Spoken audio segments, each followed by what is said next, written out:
அன்பானவர்களே, அனைவருக்கும் வணக்கம். நம் பயணம் யார் கையில்? கிரகங்களின் கையில். கிரகங்கள் தான் நம்மை நடத்துகின்றன. கிரகங்கள் வழி நடத்துகின்றன. மனிதன் வாழ்கிறான் என்ற தலைப்பிலே சிந்தித்து கொண்டிருக்கிறோம். அறிவுள்ள ஒரு மனிதனை அறிவில்லாத ஒன்றை இயக்க முடியுமா? அவனது அறிவால் சுயமாக செயல்படாமல் மின் அதிர்வுகளை கொண்டு உண்மைகளை வரவழைக்கிறார்களே துப்பறிபவர்கள், எப்படி அறிவு செயல்படாமல் மின் அதிர்வால் மாற்ற முடிந்தது? சுயமாக அவன் சிந்திக்கும் திறனை மின் அதிர்வுகள் தடுத்து விட்டன. அதே போலத்தான் பூமியை சுற்றி கொண்டிருக்கும் கிரகங்களின் காந்த ஈர்ப்பு விசை சக்தி நமது அறிவை, சிந்தனையை, மனத்தை, உடலை, உள்ளத்தை ஆக்கிரமிக்கிறது, அழுத்துகிறது அல்லது தூண்டிவிடுகிறது என்பதை நாம் புரிந்து கொள்ள வேண்டும்.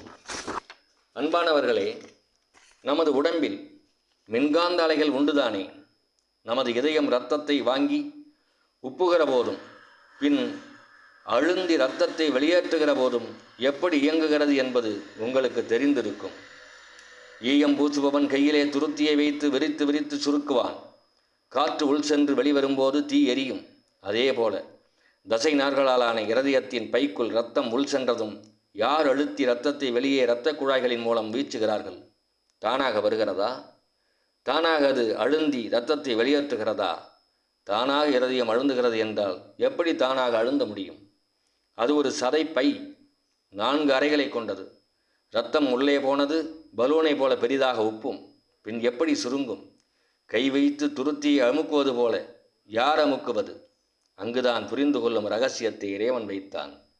இருதய பகுதியில் இயற்கையிலேயே மின் அதிர்வு ஒன்று இருதயத்தை தாக்குகிறது. இருதயம் இரத்தத்தால் உப்பியவுடன் மின்காந்த அதிர்வு இதயத்தின் மேல் பாய்ச்சப்படுகிறது. உடனே அது டப் என்று மூடுகிறது. லப்டப் லப்டப் லப்டப் என்று திறந்து மூடி ஓய்வின்றி இயங்கும் இதயத்தை அந்த மின்காந்த அதிர்வும் பழுதடைந்து போகும்போதுதான் இன்றைய மருத்துவம் பேஸ்மேக்கர் என்ற ஒரு சிறிய பெட்டியை இதயத்தில் அறுவை சிகிச்சை மூலம் பதிய வைக்கிறார்கள். அதில் செல்களின் மூலம் மின் அதிர்வு தரப்படுகிறது. நவீன மருத்துவத்தின் ரீசார்ஜ் கூட அப்படியே செய்து கொள்ளலாம் என வந்துவிட்டது. இயற்கையாகவே மின்காந்தம் நம் உடலில் இருக்கிறது அல்லவா?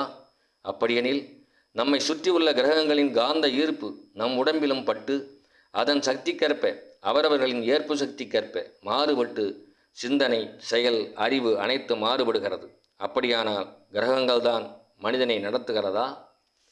இல்லை, கிரகங்கள் நடத்த முடியுமா? ஆம், கிரகங்களுடைய மின்காந்த சக்திகள் தான் நம்மை எப்படி செயல்பட வைக்க வேண்டும், அவ்வப்போது செயல்பாடுகளை மாற்றி அமைக்கிறது. நாம் அதற்கு தகுந்தது போல தினம் நம்முடைய புத்தியும் அறிவும் சிந்தனையும் மாறுபட்டு கொண்டே இருக்கிறது. நாம் போடுகிற திட்டங்கள் நமக்கானதாக நாம் நினைக்கிறோம்.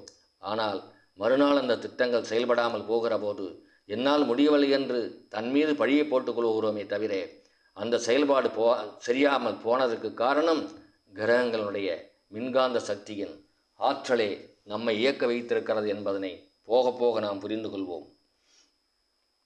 கோள்கள் தான் மனிதனை நடத்துகிறதா? இல்லை, கோள்கள் மட்டுமல்ல. கோள்களின் மின்காந்த சக்தி எதற்கெல்லாம் அதிகமாக உள்ளதோ அவைகள் நம்மை சுற்றி உள்ளன. நம்மை சுற்றி உள்ள அனைத்தும் நம்மை நடத்துகின்றன. அதுதான் பிரகிருதி என்கிறார் பகவான் கிருஷ்ணன். இப்பொழுது மீண்டும் உங்களுக்கு சொல்லுகிறேன், கிரகங்கள் தான் நம்மை நடத்துகிறதா? இல்லை, கிரகங்கள் மட்டுமல்ல. கிரகங்களுக்கு இருக்கின்ற மின்சக்தி, காந்த சக்தி, அது எதையெல்லாம் எதிர்கொள்ளுகிறதோ, எதெல்லாம் நம்மை சுற்றி இருக்கிறதோ அந்த காந்த சக்தியை நம்மை சுற்றி இருக்கின்ற அனைத்தும் பெற்று நம்மை வழிநடத்துகின்றன. அதன் மூலம்தான் நாம் நடந்து கொள்கிறோம், வாழுகிறோம்.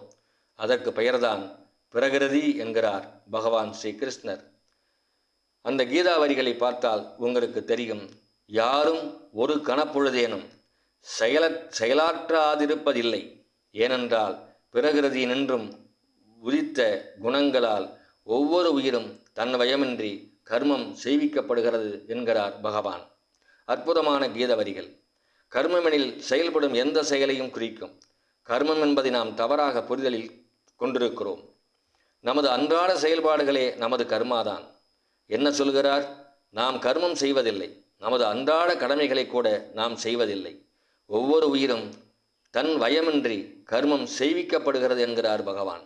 ஒவ்வொரு உயிரும் தன் வயமின்றி குறித்து கொள்ள வேண்டிய விஷயம். கர்மம் செய்விக்கப்படுகிறது. முதல் அத்தியாயத்தில் குறிப்பிட்டதை நினைவுபடுத்துகிறேன். முதல் நாள் இரவு முடித்து வைக்கிறோம். அடுத்த நாள் வேலையின் அட்டவணையை. விடிந்ததும் வேலை வேறாக அல்லவா அமைகிறது?